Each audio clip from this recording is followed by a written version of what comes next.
Hello everyone, स्वागत है आपका एक नई वीडियो में। आज के इस वीडियो में हम लोग सीखेंगे फ्यूचर टेंस। तो फ्यूचर टेंस क्या होता है, इसको कैसे पहचाना जाता है, सब चीजों के बारे में आज हम लोग बात करेंगे।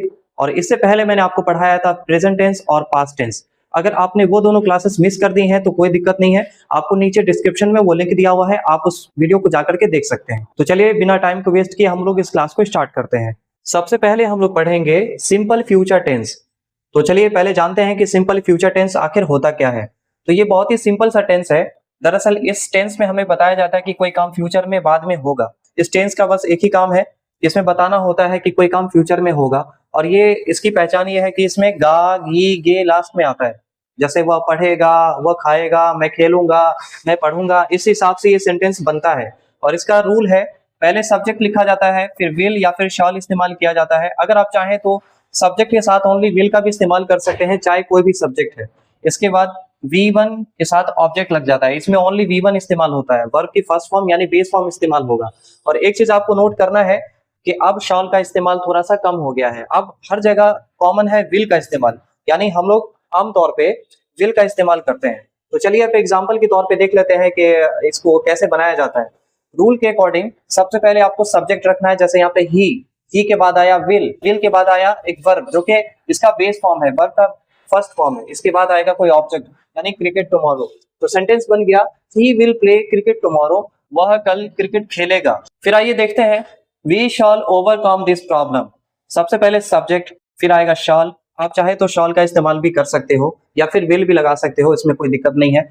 फिर आता है ओवरकम जो कि एक वर्ब है, बेस फॉर्म में आएगा, V1 में आएगा। इसके बाद दिस प्रॉब्लम एक ऑब्जेक्ट है, यानी हम इस समस्या से पार पालेंगे या फिर छुटकारा पालेंगे। We shall overcome this problem. फिर नेक्स्ट सेंटेंस में हम लोग देख लेते हैं, I will call you tomorrow, मैं तुम्हें कल फोन करूंगा। इसको भी उसी तरह बनाया गया है, आई विल कॉल यू टुमारो। नीचे देख लीजिए, she will help you with your homework, वह तुम्हारे होमवर्क में तुम्हारी मदद करेगी। It will rain in the evening, शाम को बारिश होगी।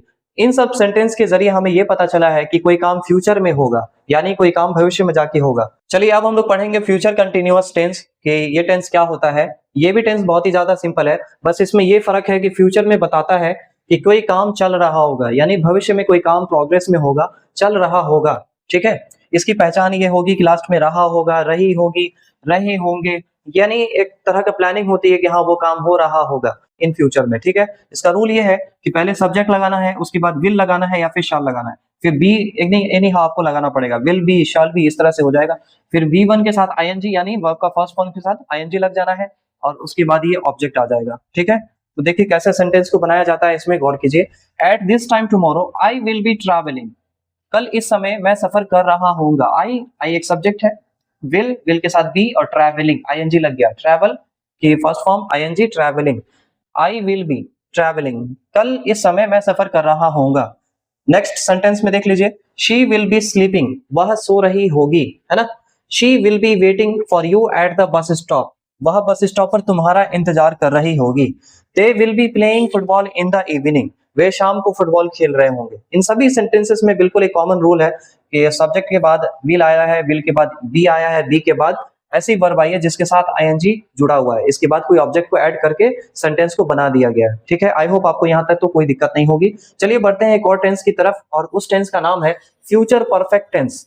फ्यूचर परफेक्ट टेंस एक ऐसा टेंस होता है जो हमें ये इंडिकेट कर रहा होता है कि फ्यूचर में कोई काम किसी समय तक पूरा हो चुका होगा, कंप्लीट हो चुका होगा किसी फ्यूचर टाइम के अकॉर्डिंग, यानी completed by a future time. और इसकी पहचान ये है कि चुका होगा, चुकी होगी, लिया होगा, इस तरह से लास्ट में हमें वर्ड्स देखने को मिलेगा। ठीक है, रूल कैसे होता है, रूल कैसे बनता है ये देख लेते हैं। सब्जेक्ट प्लस विल या फिर शैल और हैव के साथ वर्ब की थर्ड फॉर्म आएगी, यानी पास्ट पार्टिसिपल भी आप कह सकते हो।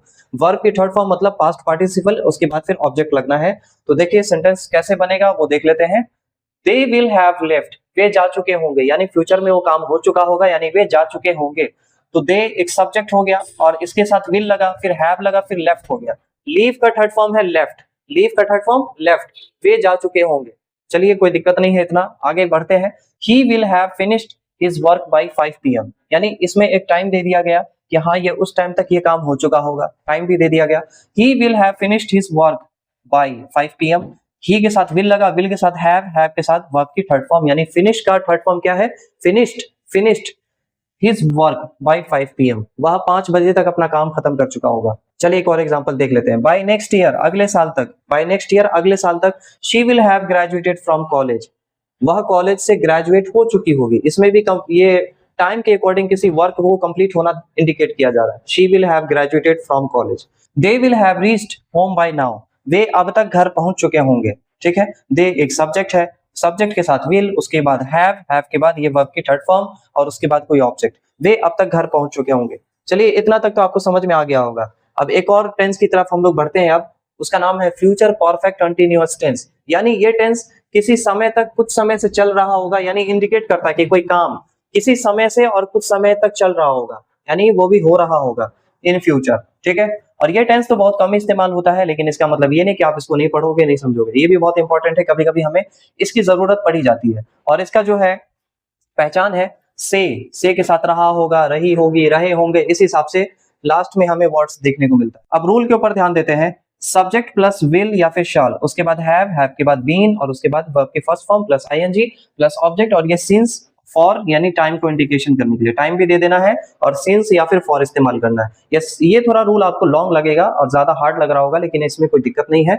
एक एक करके समझने की कोशिश कीजिए। सब्जेक्ट जो कि पहले आएगा विल शैल, उसके बाद हैव, फिर बीन आएगा, फिर वर्ब की फर्स्ट फॉर्म आईएनजी लगाना है, ऑब्जेक्ट दे देना है और उसके बाद टाइम इंडिकेशन के लिए सिंस या फिर फॉर लगाना है। सिंस तब लगाना है जब आपको कोई एग्जैक्ट डेट या फिर कोई डे या फिर कोई ऐसा टाइम पता हो, तभी आपको सिंस लगाना है। और फॉर लगाना है कि कोई काम कितनी देर से चल रहा है, 2 घंटे से, 4 घंटे से, या 10 दिन से, या 20 दिन से, या 5 साल से। इस हिसाब से आपको बताना है कि कोई काम ड्यूरेशन के अकॉर्डिंग है तो फॉर लगाना है, और अगर एग्जैक्ट जिस समय काम शुरू हुआ था अगर वो टाइम इंडिकेशन देना है तो वो सिंस लगाना होगा।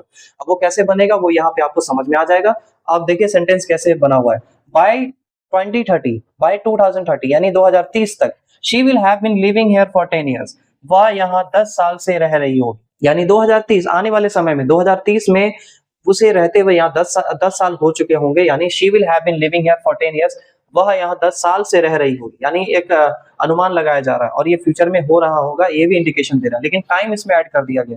व्हेन ही टर्न्स 60, जब वह 60 साल के होंगे, he will have been teaching for 40 years, तब वे 40 साल से पढ़ा रहे होंगे। इसमें भी ये फ्यूचर की बात हो रही है कि यानी 60 साल के जब वो होंगे तो वो 40 साल से पढ़ा रहे होंगे। इसके बाद by 4 PM the kids will have been playing for 3 hours. ठीक है, बाय 4 PM यानी शाम 4 बजे तक, the kids will have been playing, बच्चे खेल रहे होंगे कितने, 3 घंटों से, फॉर 3 आवर्स, यहाँ पे 3 घंटे से खेल रहे होंगे। लास्ट एग्जांपल देख लीजिए। I will have been driving for 6 hours by the time I get home, घर पहुंचने तक, यानी आई गेट होम यानी घर पहुंचने तक मैं 6 घंटे से गाड़ी चला रहा हूंगा। ये भी सेंटेंस उसी तरह से बना है। अब चलिए, अब जितनी भी सेंटेंस हमने अब तक पढ़े हैं, पार्ट 1 में, पार्ट 2 में, पार्ट 3 में, ठीक है, तो उन सारे टेंस का एक निचोड़ है, ये चार्ट है, और इस चार्ट के माध्यम से आपको सारे टेंस एक बार में क्लियर करवा दूंगा। और जब इसको अच्छे से याद कर लीजिएगा तो फिर टेंस में आपको कभी कोई दिक्कत नहीं आने वाली है। ठीक है, तो पहले बात करते हैं टेंस कितने टाइप्स के होते हैं भाई। तो 3 टाइप्स के होते हैं, प्रेजेंट टेंस, पास्ट टेंस और फ्यूचर टेंस। और उसका सभी का सिंपल इंडिफिनाइट होता है, यानी सिंपल पास्ट, सिंपल प्रेजेंट और सिंपल फ्यूचर होता है। और सभी का कंटिन्यूअस फॉर्म भी होता है, यानी प्रेजेंट कंटिन्यूअस, पास्ट कंटिन्यूअस और फ्यूचर कंटिन्यूअस। और इसके बाद फ्यूचर भी सबका तीनों का होता है, यानी प्रेजेंट परफेक्ट, पास्ट परफेक्ट और फ्यूचर परफेक्ट। इसके बाद परफेक्ट कंटिन्यूअस जो कि हमने लास्ट में पढ़ा है, टाइम के अकॉर्डिंग इसमें सिंस या फिर फॉर का इस्तेमाल होता है तीनों में, और ये फ्यूचर में कोई निश्चित समय से हो रहा होता है, यानी कोई काम उसको बताता है, जैसे present perfect continuous, past perfect continuous, future perfect continuous. तो इस हिसाब से एक चार्ट बना हुआ है, आप एक एक करके देख लेते हैं। अगर सिंपल प्रेजेंट की बात करें तो ही प्लेज, वह खेलता है, और पास्ट की बात करें तो ही प्लेड, वह खेलता था। ही विल प्ले, फ्यूचर में होगा ही विल प्ले, वह खेलेगा।